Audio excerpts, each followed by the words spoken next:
ये आज के बच्चे सबसे ज़्यादा बीमार हैं। इतने बीमार कभी नहीं थे जब हम बचपन में थे। इवन आज भी इतने बीमार नहीं है जितने आज के बच्चे भी बीमार हैं। आप इसके बाद जो लोग लाइव देख रहे हैं, इसके बाद आप किसी भी स्कूल में चले जाइए, पब्लिक स्कूल में, आप पाएंगे हर 2 में से एक बच्चे को डेंटल प्रॉब्लम है। डेंटल प्रॉब्लम, दांतों की दिक्कत बच्चों को। हर तीसरा बच्चा चश्मा पहला बार नजर आएगा। हर चौथे बच्चे को डाइजेशन इशू है, सीरियस इशू। हर 10वां बच्चा ADHD का पेशेंट है, attention deficit hyperactivity disorder. हर 100 में से एक बच्चे को ऑटिज्म है, जो कि स्कूल ही नहीं जा पाता, उनके लिए स्पेशल स्कूल होती है। हर 500 में से एक बच्चे को आज की टाइम पे सेरेब्रल पाल्सी है। सेरेब्रल पाल्सी आगे मैं दिखाऊंगा। सेरेब्रल पाल्सी का मतलब एक तरह से वो जिंदा तो है लेकिन बस जिंदा ही है। जैसे आप आराम से बैठे हुए ना, उनके पेरेंट्स को अगर बच्चे को बिठाना है तो रस्सी से बांधना पड़ता है, क्योंकि जब बैठते हैं तो बैठने के लिए भी इन मसल्स का सपोर्ट की जरूरत है। उनकी मसल सपोर्ट नहीं करती, बस मुश्किल से सांस ले पाते हैं, इतनी सपोर्ट करते हैं। Cerebral palsy, right. हर 500 में से एक बच्चा, हर 1000 में से एक बच्चा डायबिटीज टाइप 1 का पेशेंट है आज की तारीख में। अब याद कीजिए, जो बीमारियों के नाम मैंने लिए, मेरे उम्र के लोग, 50 साल से ऊपर वाले लोग, याद कीजिए हमारे टाइम पे, हमारे स्कूल के टाइम पे कभी ऑटिज्म, ADHD ये सारे नाम सुने थे आपने? तो एकाएक कहां से आ गए ये नाम? अब किसी डॉक्टर से पूछे, बोले जेनेटिक है। अगर तो जेनेटिक है फिर तो हमारे पूर्वज को भी इनमें से कोई ना कोई बीमारी होनी चाहिए। फिर तो 40 साल का भी कोई ऑटिज्म का पेशेंट होना चाहिए, जो 40 साल का है आदमी और ऑटिज्म का पेशेंट भी है। तो ऐसे लोग आपको एक भी नहीं मिलेंगे, नॉट अ सिंगल वन, क्योंकि उस वक्त ये सारी बीमारियां थी नहीं। अब कैसे आ गई? आज हम बात करेंगे कैसे आई और कैसे प्रिवेंट करें और कैसे ठीक करें। और जो बच्चे ठीक हुए हैं, वो पेरेंट्स भी यहाँ पे हैं, उनसे मिलाऊंगा मैं, राइट। तो वो भी हम देखेंगे। तो इसके लिए पहले समझना पड़ेगा आज इतनी बदतर हालत कैसे हुई हमारी, और उसको समझने के लिए आपको ये समझना पड़ेगा कि आज भी हमारी दुनिया में 10% ऐसी आबादी है जो किसी तरह का कोई वैक्सीन कभी नहीं लगाती। 10%, कई सारे कारणों से वो वैक्सीन नहीं लगाती। चाहे वो रिलीजियस ग्राउंड पे नहीं लगाती, चाहे वो यूं ही छूट गए तो नहीं लगाया, लेकिन नहीं लगाती। पूरे दुनिया में, मैं बच्चों के ऊपर जो वैक्सीन लगते हैं उनकी बात कर रहा हूँ। जितने सारे बच्चे बचपन में लगते हैं ना, पोलियो के लगते हैं और TB के लगते हैं, जो हर तरह के जो वैक्सीन हैं, MMR वैक्सीन हैं, ये सारे वैक्सीन जो बचपन में शेड्यूल में जाके लगाते हैं, मैं उनकी बात कर रहा हूँ। आज भी हमारे दुनिया में 10% लोग जिनको वैक्सीन कभी लगानी है। इंटरेस्टिंग बात क्या है कि जब भी कभी दुनिया में ऑब्जर्वेशनल स्टडी हुए, observation study between vaccinated population and unvaccinated population, 2 तरह के पॉपुलेशन होंगे ना। वैक्सीनेटेड ले लिए 100 जिनको बचपन के सारे वैक्सीन लग गए, और अनवैक्सीनेटेड ले लिए 100 जिनको कोई वैक्सीन नहीं लगा। अब इन दोनों की जिंदगी को अगले 20 साल तक नोटिस किया। इसे कहते हैं लॉन्ग टर्म ऑब्जर्वेशन स्टडी। और जब भी इस तरह के स्टडी हुए, वो स्टडी यहाँ पे मैं दिखा रहा हूँ आपको, ये देखा गया, ये इस स्टडी के अनुसार कि जो वैक्सीनेटेड स्टडी बच्चे हैं उनमें 5 गुना ज़्यादा बीमारियां होती हैं अनवैक्सीनेटेड बच्चों से ज़्यादा। 5 गुना, 5 time they are more sick, right. और ऐसा एक स्टडी नहीं है, ऐसे हज़ारों स्टडी हैं। और ये देखा गया कि वैक्सीनेटेड बच्चों में डिप्थीरिया, टिटनेस, वूपिंग कॉफ वो 2 गुना ज़्यादा होता है इन कंपैरिजन टू जिन्होंने कोई वैक्सीन नहीं लगाई। और इसी तरह का ये आप देखेंगे न्यूजीलैंड स्टडी, जिसमें वैक्सीनेटेड वर्सेस अनवैक्सीनेटेड बच्चों पे लॉन्ग टर्म स्टडी किया गया कई साल तक। तो ये देखा गया, चाहे वो अस्थमा हो, एक्जिमा हो, ईयर इन्फेक्शन हो, टॉन्सिल हो, अचानक मौत हो जाना हो, हाइपर एक्टिविटी हो, ये वैक्सीनेटेड बच्चों में कई गुना ज़्यादा होता है इन कंपैरिजन टू जिन बच्चों ने कभी कोई वैक्सीन नहीं लगाया है। ये वैक्सीन के बारे में मैं इसलिए बता रहा हूँ क्योंकि सारी जड़ ही ये है, सारा कारण ही ये है। और इसी तरह के स्टडीज़ हैं। ये स्टडी है USA का स्टडी है, जनरल पॉपुलेशन वर्सेस जिन्होंने कोई वैक्सीन नहीं लगाई। जनरल पॉपुलेशन मतलब ऐसे लोग जिन्होंने कोई ना कोई वैक्सीन लगाई है या सारी लगाई है। तो ये आंकड़े आपके सामने हैं। ये आंकड़े अगर ध्यान से देखेंगे तो आप क्लियरली देख रहे हैं कि वैक्सीनेटेड बच्चों में अस्थमा होता है ज़्यादा, अनवैक्सीनेटेड पॉपुलेशन में अस्थमा नाम की चीज़ ही नहीं होती है। ठीक उसी तरह से बाकी सारी बीमारियां स्क्रीन पे लिखी आ ही रही हैं। ADHD कई गुना ज़्यादा होता है, 10-15 गुना ज़्यादा होता है वैक्सीनेटेड बच्चों में, यानी कि 1500% in comparison to unvaccinated population. तो इस तरह से अगर मैं स्टडी पे स्टडी दिखाता जाऊं तो वो लिस्ट बहुत लंबी है, 1-2 घंटे चाहिए। लेकिन एक स्टडी दिखाऊंगा, ये गवर्नमेंट ऑफ US यूएस के गवर्नमेंट के वेबसाइट पे जो स्टडी है, जो अभी भी आप एक्सेस कर सकते हैं, hsgac.cnet.gov में जाके, वो दिखा रहा हूँ कि गवर्नमेंट की अपनी स्टडी जो अभी भी अपलोडेड है कि वैक्सीनेटेड वर्सेस अनवैक्सीनेटेड। जिन बच्चों को वैक्सीन मिला उनमें ब्रेन डिस्फंक्शन होता है, जिनमें वैक्सीन नहीं लेते उनमें ब्रेन डिस्फंक्शन शून्य, होता ही नहीं कभी।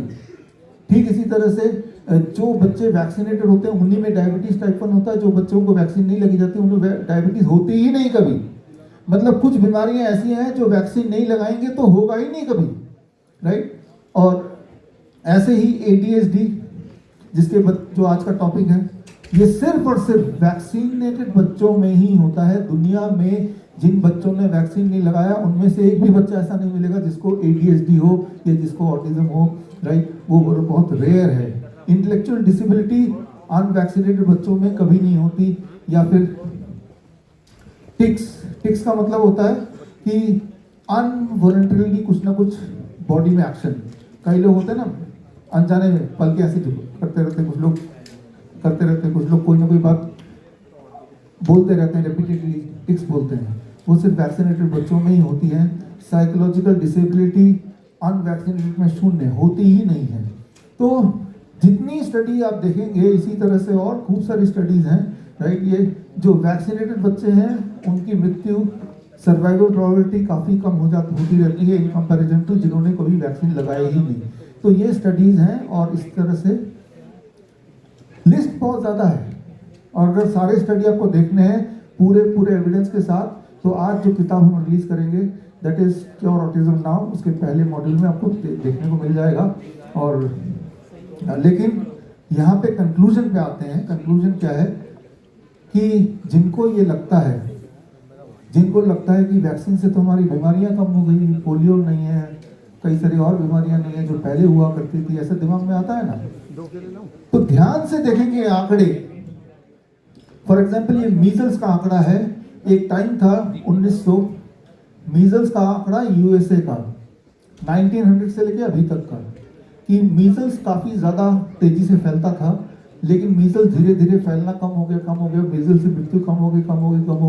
और जब फाइनली बहुत कम हो गया, ये वो टाइम था जब मीजल्स का वैक्सीन आया था। जब मीजल्स दुनिया से जाने लगी थी तब वैक्सीन आया, और अब ये लगता है कि एक बीमारी कम है बिकॉज ऑफ द वैक्सीन। चाहे हम यूएस का आंकड़ा देखें, चाहे हम यूके का, इंग्लैंड का आंकड़ा देखें, वैक्सीन कब आया? Vaccine came at this time जब ये बीमारी दुनिया से जा चुकी थी। ये बीमारी दुनिया से गई कैसे फिर, अगर वैक्सीन ने ये कमाल नहीं किया तो? जब सैनिटेशन अच्छा होने लगा, साफ पानी मिलने लगा, भरपूर ठीक से खाना मिलने लगा, तो लोगों की हेल्थ ठीक होने लगी।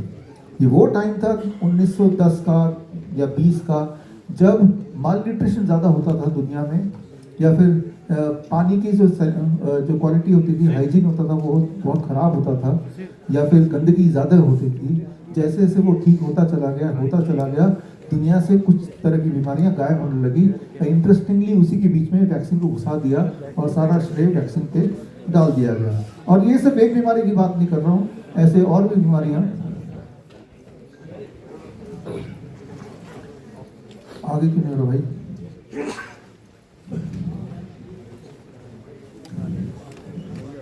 हो गया। अब ये पर्ट्यूसिस, एक और बीमारी, वूपिंग कफ बोल सकते हैं। वूपिंग कफ पहले काफ़ी होता था, लेकिन 1940 में कम होने लगा। कम होते होते जब बहुत कम हो गया, इस टाइम पे वैक्सीन की एंट्री हुई। तो इतिहास अगर आप देखेंगे तो आप देखेंगे जिन बीमारियों के लिए वैक्सीन लग रही थी, वो बीमारियां ऑलमोस्ट जाने के कगार में थी जब वैक्सीन की एंट्री हुई। तो वो कुछ एग्जाम्पल ये रहे। और कुछ बीमारियां ऐसी हैं जिनकी कोई वैक्सीन आई नहीं, जैसे टाइफाइड मोर्टलिटी रेट पहले काफ़ी ज़्यादा होती थी, लेकिन वो भी धीरे धीरे अपने आप ही खत्म हो गई। तो इस तरह के आंकड़े अगर आपको देखने तो किताब के अंदर तो मिल ही जाएंगे। हम बात करते हैं करना क्या होगा इस पर। तो याद रखिए, जब कोई भी वैक्सीन आपकी बॉडी में डाला जाता है तो आपकी बॉडी में ये सारी चीज़ डाली जाती है। ये सारी वो खतरनाक केमिकल है जो सीधे ब्लड में जाएगा तो आपको बहुत नुकसान पहुँचाएगा। अगर आपको यकीन नहीं आ रहा है तो ये सारे केमिकल्स के बारे में खुद ही थोड़ा स्टडी कर लीजिए। खुद स्टडी नहीं करना चाहते तो जो किताब आज रिलीज होगी उस किताब को पढ़ लीजिए, तो आपको क्लियर हो जाएगा that these are the chemicals जो हमें बच्चों के ब्लड में या अपने ब्लड में कभी भी नहीं इंट्रोड्यूस करना चाहिए, और अगर करेंगे तो भुगतेंगे भी हम या हमारे बच्चे, राइट। तो ये हमें समझना होगा कि आप जरा सोच के देखिए कि इस तरह के केमिकल्स को बॉडी में डाल के कैसे हमारी हेल्थ अच्छी हो सकती है। जब भी कोई आपको बोलता है, चाहे वो डॉक्टर हो, हेल्थ मिनिस्ट्री हो, कोई स्कूल हो, कोई भी बोले कि वैक्सीन से फायदा होता है, तो फायदा होता है तो कैसे पता फायदा होता है? कोई सबूत तो होगा। दुनिया में कोई सबूत नहीं है, एक भी ऐसा रिसर्च पेपर नहीं है जो ये बता सके कि वैक्सीन लेने के बाद ये वाली बीमारी गई है। एक भी नहीं है ही नहीं। और मैंने तो ऐलान किया था, मेरी जो किताब थी कोविड-19 वैक्सीन एंड द वायरस, कि अगर कोई एक सबूत दिखा देगा तो मैं 1 लाख रुपए दे दूंगा। लेकिन उस ऐलान को मैं बढ़ा के 10 लाख कर देता हूँ। 9 लाख रुपए आचार्य मनीष देने वाले हैं, ठीक है ना। तो टोटल 10 लाख हो गया। तो 10 लाख कर देता हूँ कि एक भी सबूत आप ले आओ जिसमें ये साबित होता हो कि वैक्सीन देने से किसी भी रूप में किसी को भी कोई फायदा होता हो, राइट। तो अब हमारा मुख्य सवाल ये था कि बच्चों में इतनी बीमारी क्यों बढ़ रही है, इसको समझने की। फिर हमें ये समझना होगा हम क्या करें कि वो ठीक हो जाए, ऑटिज्म ठीक हो जाए, ADHD ठीक हो जाए, सेरेब्रल पाल्सी ठीक हो जाए, रियल मायने में ठीक हो जाए, वो मेन स्ट्रीम में लोग बच्चे आ जाए, नॉर्मल स्कूल में जाने लगे, अपने पैरों पे खड़े हो जाए, खुद ही अपने कपड़े पहन पाए, माँ को माँ बोल पाए, बाबा बोल पाए, गाना गा पाए, डांस कर पाए। क्या ये हो सकता है? ये हो सकता नहीं, ये हो गया है। और आज हम ऐसे कुछ बच्चों को पेश करेंगे, लेकिन उससे पहले ये समझने की कोशिश करते हैं कि ये हालत यहाँ तक पहुंची कैसे। सन 2000 का ये अब देखेंगे आंकड़ा, समझाने के लिए बता रहा हूँ। यूएस में उस वक्त हर बच्चे को अनिवार्य रूप से 21 वैक्सीन लगते थे बचपन में, और तब वहाँ का ऑटिज्म था, हर 150 में से एक बच्चे को ऑटिज्म था। आज की तारीख में यूएस में कम से कम 40 वैक्सीन लगते हैं, मैक्सिमम 70 वैक्सीन लगते हैं एक बच्चे को 10 साल के अंदर अंदर। तो जैसे जैसे नंबर ऑफ वैक्सीन बच्चों में बढ़ते गए, उसी रफ्तार से ऑटिज्म का स्टैटिस्टिक्स भी बढ़ता गया। आज की तारीख में हर 31 बच्चे में से एक बच्चा ऑटिज्म का पेशेंट है। लड़कों की बात करें तो हर 12 में से एक बच्चा ऑटिज्म का पेशेंट है यूएस में। यानी कि यूएस में सड़क में जाते हुए 12 बच्चे मिलेंगे तो 12 में से रैंडमली एक बच्चा ऑटिज्म का मिल जाएगा। कितनी भयंकर बात है। इसका कंपैरिजन भारत के आंकड़े से करें तो भारत में 12 वैक्सीन लगते थे सन 2000 में एक बच्चे को 10 साल की उम्र तक। तो तब 2000 में से एक बच्चे को ऑटिज्म हुआ करता था, 2000 में से एक बच्चा। आज की तारीख में हर बच्चे को 23 वैक्सीन कम से कम लगते हैं। तो आज की तारीख में हमारे देश में हर 100 में से एक बच्चा ऑटिज्म का शिकार है, हर 100 में से एक बच्चा ऑटिज्म का शिकार है। तो ठीक इसी तरह से ADHD का आंकड़े भी आपकी आंखों के सामने हैं, attention deficit hyperactivity disorder. यानी कि अगर आप चाहते हैं कि आपका बच्चा न्यूरो डेवलपमेंटल डिसऑर्डर का पेशेंट बन जाए तो आपको सिर्फ इतना करना पड़ेगा कि नंबर ऑफ वैक्सीन अधिक बढ़ा दीजिए। जिस रफ्तार से वो बढ़ाएंगे उसी रफ्तार से उनके अंदर बीमारियां आती जाएंगी, बड़ी भयंकर तरीके से आती जाएंगी। हमारे पेरेंट्स में आपसे मिलाता हूँ कि वो बड़े खुश हुए कि पेरेंट बने, बच्चे ने बोलना भी सीख लिया, बात करने लगा, समझने लगा, खड़े होने लगा। लेकिन जैसे जैसे वैक्सीन लगते गए जो जो चीज़ बच्ची की उपलब्धियाँ थी वो वापस आने लगी, धीरे धीरे वो रिवर्स होने लगी, वो गायब होने लगी। तो ये एक बहुत ही ज़्यादा डिफ़िकल्ट सिचुएशन होती होगी किसी पेरेंट्स के लिए। तो यहाँ पे अभी तक तो मैं बात कर रहा था कि मुख्य प्रॉब्लम क्या है। मुख्य प्रॉब्लम है वैक्सीन। लेकिन ये चीज़ आपके दिमाग में, सबके दिमाग में ऐसा भर दिया गया है बार बार बोल बोल के कि वैक्सीन तो जान बचाता है, ये वैक्सीन ने आपको बचा के रखा, अगर ये बच्चे को नहीं लगाएंगे तो आप मर जाते हैं। याद कीजिए मेरी उम्र के लोग, जब हम बच्चे थे तो लकी थे हम, 2, 3, 4 वैक्सीन लग के ही काम छूट गया हमारा, राइट। तो इसीलिए हमारे ऊपर उतना प्रभाव नहीं पड़ा, वी आर स्टिल हेल्दी। हालांकि वो 2, 3, 4 भी नहीं लगने चाहिए थे। तो अब ऐसे बच्चे हम सबके सोसाइटी में हमारे आसपास हैं, तो उनको हम ठीक कैसे करें। तो पहला स्टेप तो ये हुआ कि ऐसे बच्चे को दिक्कत ही ना आए। तो पहला मैसेज तो ये है कि किसी भी हालत में किसी भी तरह का कोई वैक्सीन कभी भी किसी को किसी भी रूप में नहीं लेना चाहिए। वेरी सिंपल, क्योंकि ऐसा कोई सबूत है ही नहीं कि जिससे साबित होता हो कि किसी भी एक वैक्सीन से किसी भी तरह से कोई भी फायदा किसी को भी कभी हुआ है या हो सकता है। सबूत ही नहीं है, एविडेंस है ही नहीं। जिनको लगता है एविडेंस है तो वो दिखाइए। मैंने तो दिखाया एविडेंस, ये तो थोड़े से है, बाकी किताब में आप देख लीजिए। और ये एविडेंस मेन स्ट्रीम मीडिया का है, एविडेंस नहीं है। एक वो मेडिकल इंडस्ट्री बोल जरूर रही है, मेडिकल साइंस में एविडेंस नहीं है। हमने मेडिकल इंडस्ट्री को मेडिकल साइंस समझ रखा है।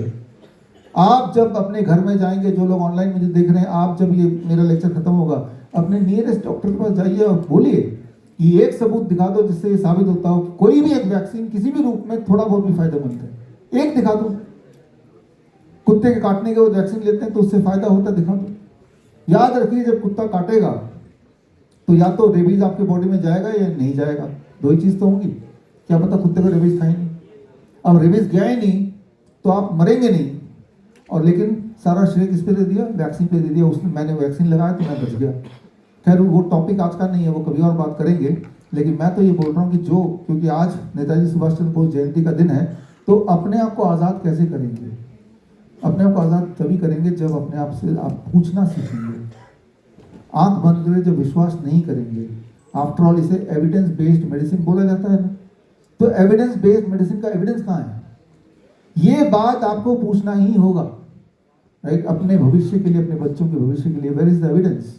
एक एविडेंस तो लेके आओ, एक एविडेंस। हमने ये पत्र लिखा, 1000 लोगों को लिखा, जितने मेडिकल एसोसिएशन है, राइट, कि भाई आप एविडेंस एक तो दीजिए, राइट? कोई नहीं देने वाला, बिकॉज वो है ही नहीं, है ही नहीं वो। तो खैर पहला स्टेप तो ये है अभी तक का कंक्लूजन, कि एक मैसेज ये है कि किसी भी रूप में कोई वैक्सीन कभी किसी को नहीं लेना है। क्यों नहीं लेना है?